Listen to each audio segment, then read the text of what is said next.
তোমার বাচ্চা কি ব্যাপার? তোমাকে দেখে মনে হচ্ছে তোমার কিছু হয়েছে, কোনো সমস্যা?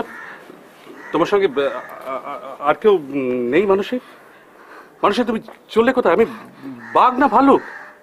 মানুষের মানুষের ছেলে মানুষের করো না। শোনো শোনো, তোমাকে দেখে মনে হচ্ছে তুমি নিশ্চয়ই কোনো বিপদের মধ্যে পড়ে রয়েছো। তুমি আমাকে বিশ্বাস করতে পারো। পাশেই আমার বাড়ি, তুমি আমার সঙ্গে চলো। আমার বাড়িতে বসে একটু চা খেয়ে তারপরে নয় তোমার যেখানে খুশি চলে যাও। প্লিজ মানুষের, প্লিজ।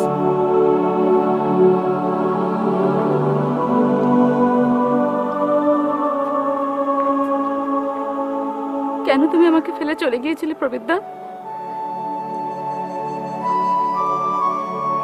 দেখো আজ আমার কি অবস্থা। কেন কেন আর ফিরে এলে না সেদিন? বলবো, সব বলবো। তার আগে তুমি আর তোমার বাচ্চা একটু ধাতস্থ হও। চলো। কোথায়? কেন, আমার বাড়ি। কিন্তু সেখানে যদি কেউ কিছু ভাবে? ওখানে ভাববার মতো কেউ নেই। অবশ্য আমি জানি না যে চেয়ার টেবিল খাটের ভাববার মতো মন আছে নাকি।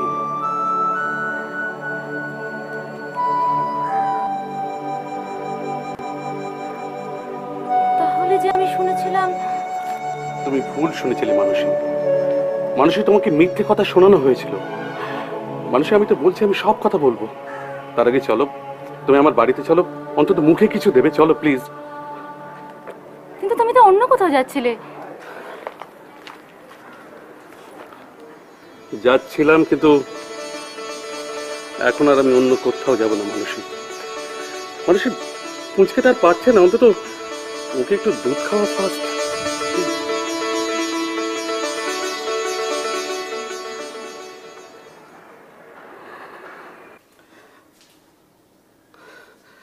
বাবা, একেবারে স্নান হয়ে গেল।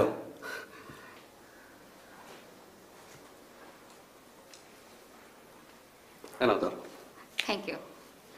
গাটা ভীষণ ঘিনঘিন করছিল, তাই একেবারে চাটা সেরেই নিলাম। দেখলাম মেয়েটাও ঘুমিয়ে পড়েছে। খুব ভালো করেছো। শোনো, তোমরা একটু রেস্ট নাও, আমি যাই তোমার দু একটা শাড়ি আর জামা টামা কিনে নিয়ে আসি। মানে আর কি, অবশ্য আমার এই পোশাকগুলো যদি তোমাকে ফিট করে তাহলে আমার কোনো আপত্তি নেই। কিন্তু আমার কাছে তো টাকা পয়সা কিছুই নেই। আমার কাছে তো আছে। আর এইসব টাকা কড়ি তো তোমারই হওয়ার কথা হয়েছিল। অনেক কিছুই কথা থাকে, কিন্তু সব কথা সত্যি হয় না প্রবিদ্যা। জানি না এটা তোমার রাগ না অভিমানের কথা, তবে সত্যি কথাটা জানলে কিন্তু তুমি আমায় ভুল বুঝবে না। তুমি সেদিন ফিরে আসোনি প্রবিদ্যা। তারপরেই আমার দাদারা আমাকে একটা বর্বরের হাতে তুলে দেয়। তারপর এত বছর প্রতিদিন প্রতি মুহূর্তে কি প্রচন্ড যন্ত্রণা আর অত্যাচার সহ্য করেছে সে শুধু আমি জানি। একটা সময় তো প্রতিদিন আত্মহত্যার কথা ভাবতাম।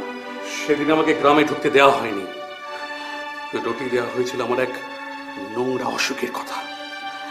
পঞ্চায়েতকে লেলি দেওয়া হয়েছিল আমার পেছনে, লেলি দিয়েছিল আমার দাদারা, যাতে আমার সম্পত্তির অংশ তারা গ্রাস করতে পারে।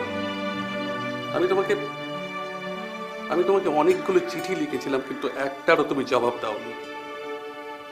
আমি এসব কিছুই জানতাম না।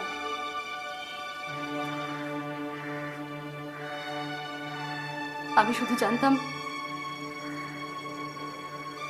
তোমার একটা খারাপ অসুখ হয়েছে,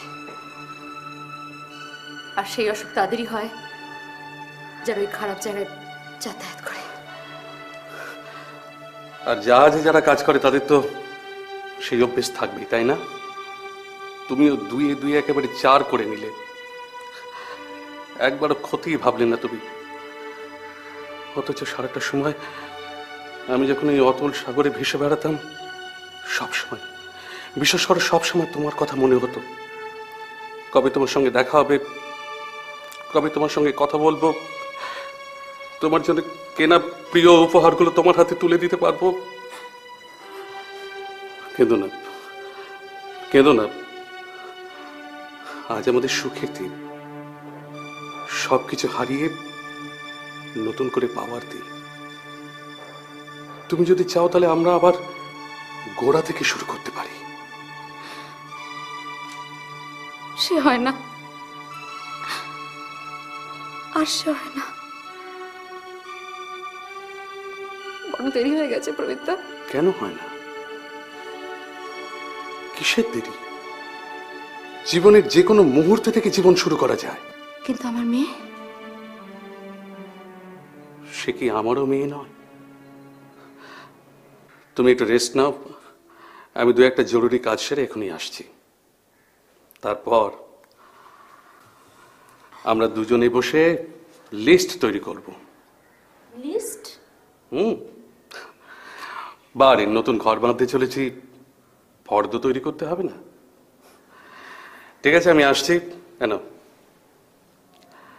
তুমি কিন্তু আমি চলে গেলে দরজাটা বন্ধ করে দিও।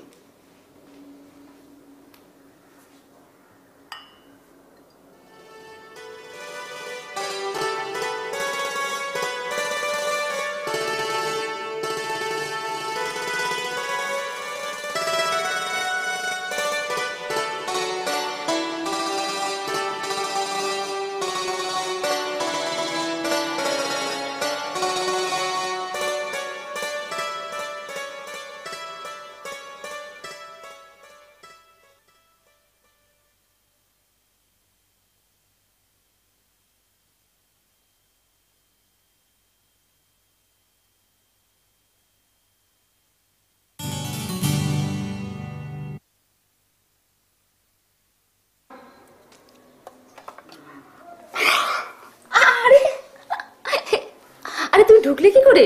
নিচে দরজা বন্ধ ছিল না? দরজা বন্ধ থাকলে কি আর ঢুকতে পারতাম? উফ, দেখেছো কাণ্ড।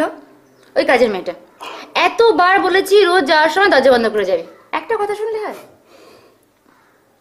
আচ্ছা আগে ছাড়ো তো তুমি। শোনো, আমি তোমার জন্য এখন চা। না না, চাটা কিচ্ছু করতে হবে না, বরং এসো আমরা দুজনে একটু গপ্প করি। কবে আবার সময় পাবো কে জানে। তার মানে? আমার ডাক এসে গেছে। তুমি যে কি যা তা বলো না, আমি কিচ্ছু বুঝতে পারি না। সামনের শুক্রবার ব্যাংককে আমাকে যেতে হবে রিপোর্ট করতে। আর ওই ব্যাংককে কেন? বাবা, আমি যে নতুন কোম্পানিতে জয়েন করেছি সেটা তো হেডকোয়ার্টার ব্যাংককে। তাহলে কবে তোমাকে বাড়ি থেকে রওনা দিতে হবে? শুক্রবারই, কয়েক ঘন্টা ফ্লাইট তো। আর এক সমুদ্র ব্যবধান। আমি কি করে থাকবো? মানে তুমি তুমি এ বাড়িতেই থাকবে? আমি কালই তোমার নামে একটা ব্যাংকে অ্যাকাউন্ট খুলে দেবো। তারপর আমি সব টাকা ওই অ্যাকাউন্টে ট্রান্সফার করে দেবো। তারপর আমি যেখানেই থাকি না কেন, ঠিক সময় আমি তোমার কাছে টাকা পাঠিয়ে দেবো।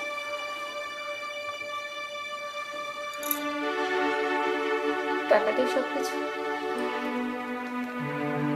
আর আমি যে তিল তিল করে নিজের হাতে এই সংসারটা গুছিয়ে তুললাম,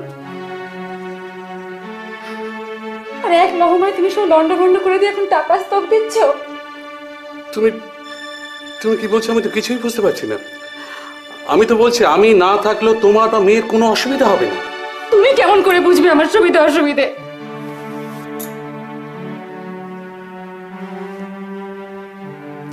তোমার মন নেই প্রবীরদা, তোমারও মন নেই।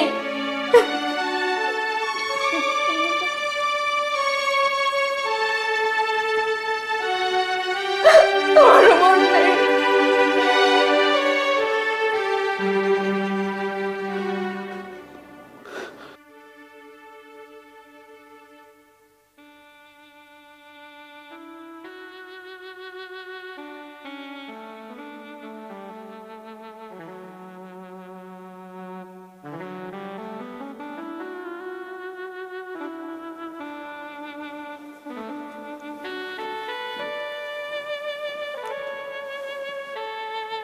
কি হয়েছে তোমার? কেন তুমি এরকম করছো? সন্ধ্যাবেলা তুমি কিছু খেলে না, রাত্রিবেলা বললে পেট ভার। তোমার কি শরীর টরীর? দেখো, আমার অজান্তে আমি যদি তোমাকে কোনো আঘাত দিয়ে থাকি, তার জন্য আমি ক্ষমা চাইছি। বলতে পারো কেন আমাকে আবার একা হয়ে যেতে হবে বারবার? কেন আমাকে একই অভিশাপ সইতে হয়? তুমি তুমি কেন চলে যাচ্ছ প্রবীরদা? কেন চলে যাচ্ছ আমার ছেড়ে? আরে বাবা, আমি কি চিরদিনের জন্য চলে যাচ্ছি নাকি? এই তো মাত্র 8টা মাসের জন্য। আমি ঠিক করেছি যে এটাই আমার শেষ যাওয়া। আর আমি ভয় করব না, বিশ্বাস করো। এরপরে আমি এই ডাঙাতে কিছু একটা কাজ খুঁজে নেব। তারপর তুমি যদি চাও তাহলে আমরা আবার নতুন করে ঘর পাবো। তারপর কি হলো মা? তারপর প্রবীর চলে গেল। ঠিক 80 দিনের মাথায় খবর এলো আটলান্টিক মহাসাগরের প্রবল ঝড়ে জাহাজটি নিখোঁজ হয়ে গেছে।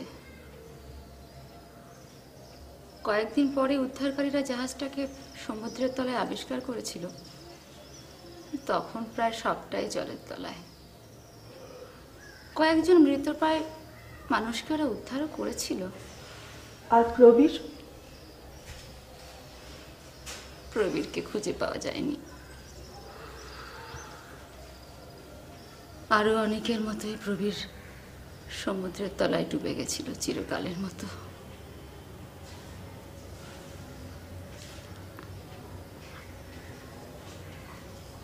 প্রবীর ভেবেছিল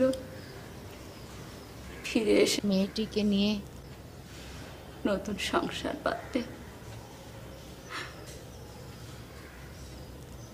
কিন্তু ওদের দুজনের কেউই জানতো না প্রবীরের শেষ শয্যা পাতা আছে ওই অতলান্তিক সাগরের তলায়।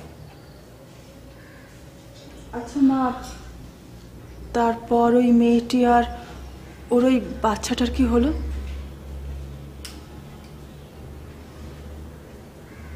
প্রবীর যা টাকা পয়সা রেখে গেছিল তাতে ওদের তেমন অসুবিধে হয়নি। এমনকি জাহাজ কোম্পানি মেয়েটিকে একটা ভালো চাকরিও দিয়েছিল। অদ্ভুত কপাল তো ওই মেয়েটির। দাঁড়া, গল্প এখনো শেষ হয়নি।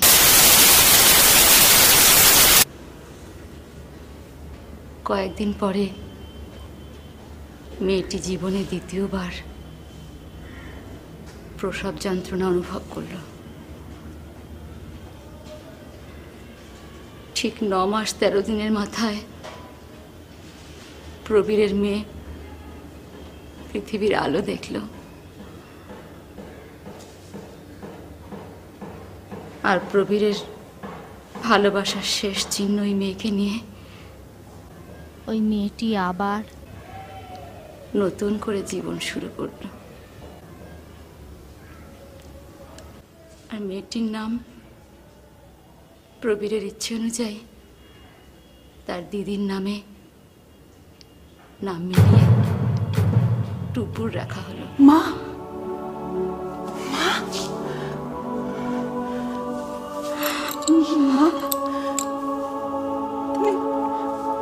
তুমি এতদিন ধরে এত বড় যন্ত্রণাটা একা বুকের মধ্যে চেপে রেখে দিয়েছিলে। আমাকে একদিন তো জানতে দাওনি তুমি।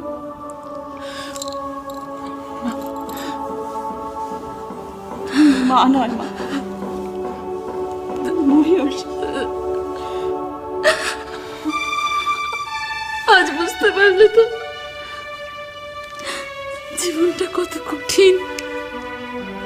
একটা জীবনে কত বড় দাম দিতে হয় একজনকে।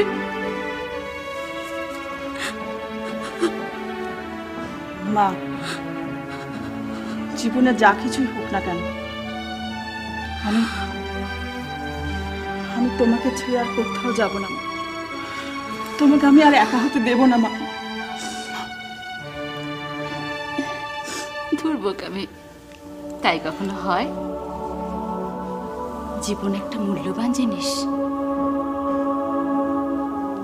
সব কষ্ট সত্ত্বেও জীবনটা বড় সুন্দর রে, বড় সুন্দর।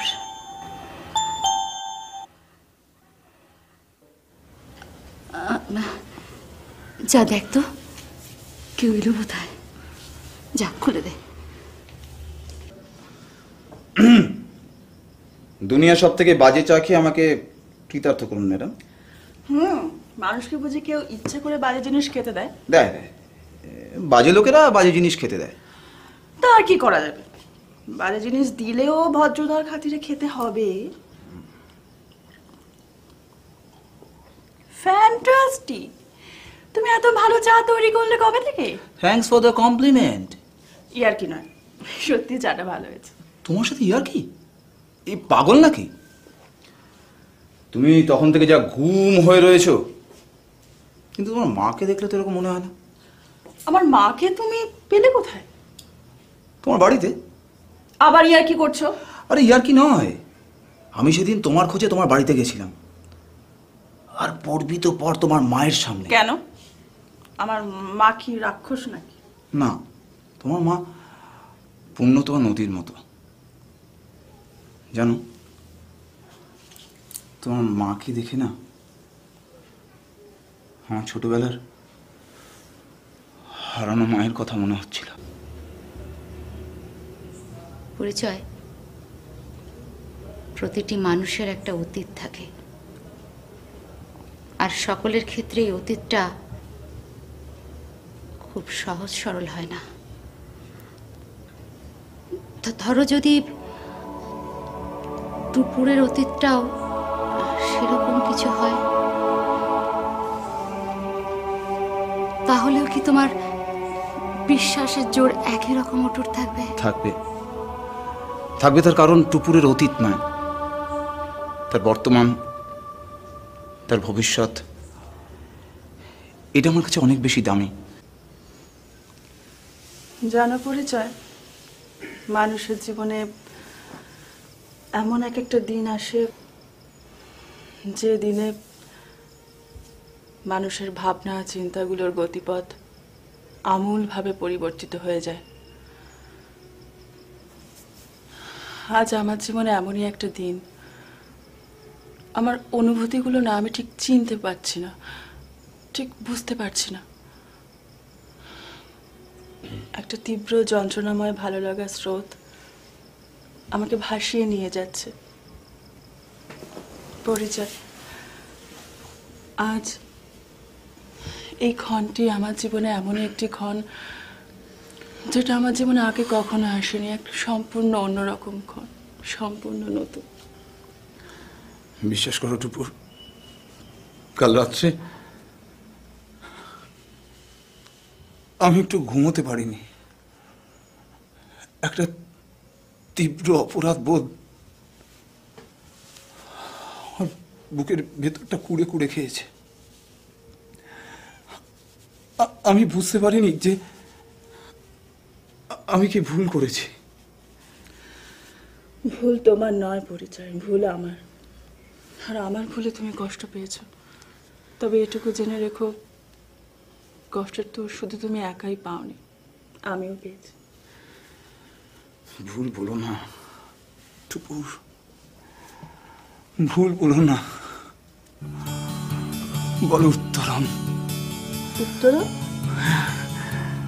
উত্তরণ তোমারও আর আমার।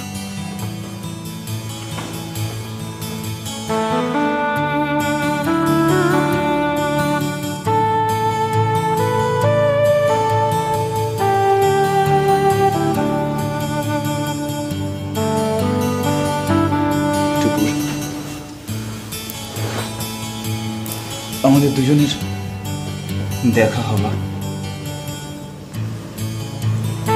ভালো লাগা, পরিচয়,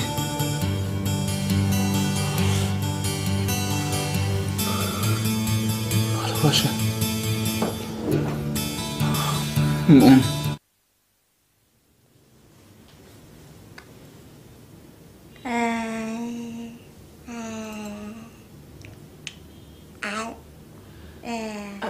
না দিদি, এটা ঠিক নয়। দিদি শোন, দেখ দেখ, আমরা সেদিন যেটা করেছিলাম ভুল করেছিলাম, এটা করা ঠিক নয়। হ্যাঁ, আমার লক্ষ্মী সোনা দিদি, তোর জন্য আমার ভীষণ ছাড় না তুই, এটা করা উচিত না, এটা পাপ, এটা অন্যায়। দেখ দেখ, তোর জন্য আমার কষ্ট হয় দিদি।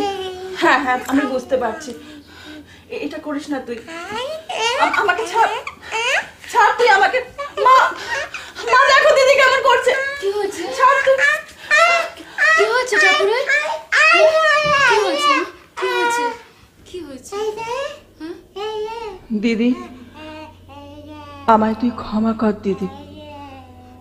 কি হয়েছে? আমি তোর সাথে স্বার্থপরের মতো ব্যবহার করেছি।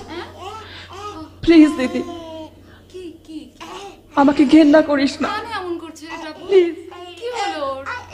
আমাকে ক্ষমা কর দিদি, কি কি হলো? হ্যাঁ? আমাকে ক্ষমা কর। কষ্ট? ঘুমাবে না মা? কি কি কি? আচ্ছা আচ্ছা, ঠিক আছে। আচ্ছা আচ্ছা, না না, কিচ্ছু না। কিচ্ছু হয়নি, কিচ্ছু হয়নি। কেন এমন করছিস বল? তোমার কি হলো? মানে তুই কাঁদছিস? কাঁদছিস?